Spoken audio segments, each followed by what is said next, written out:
Ever received a call claiming that some amount of money has been mistakenly transferred into your account?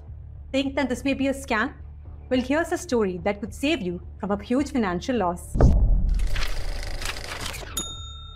Hello and welcome back to Bank Bazaar.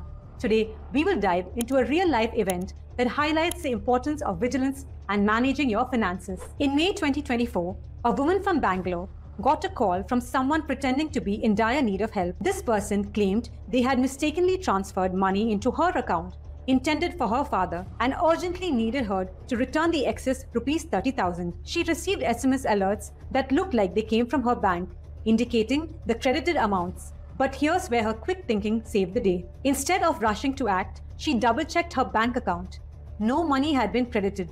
Realizing it was a scam, she wisely chose not to respond to the caller's plea. Now let's dive into how this person avoided falling victim to this scam. It is common knowledge that a claim of such by an unknown person is a red flag. But is it really that simple? It actually goes way beyond this. In this case, the scammer attempted to deceive the victim by convincing her that a large sum of money had been mistakenly transferred into her account. To make the scheme more believable, the scammer mimicked legitimate communications, sending an SMS alert that closely resembled messages from her bank.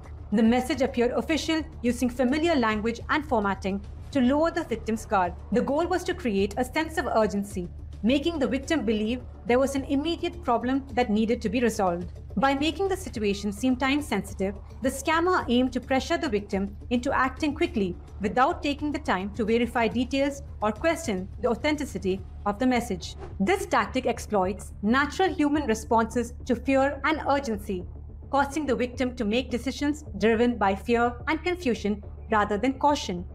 So what should you do if you get a similar call? Never act on urgent financial requests from unknown sources, and always verify these requests with your bank or directly with the person in question. Check for discrepancies and compare messages with official notifications from your bank. Be cautious, as modern technology, like voice modulation software, can make scammers sound like someone you know. By staying alert and verifying information, you can protect yourself from falling victim to such scams. By staying alert and verifying information, you can protect yourself from falling victim to these scams. For more tips on safeguarding your finances, subscribe to our channel.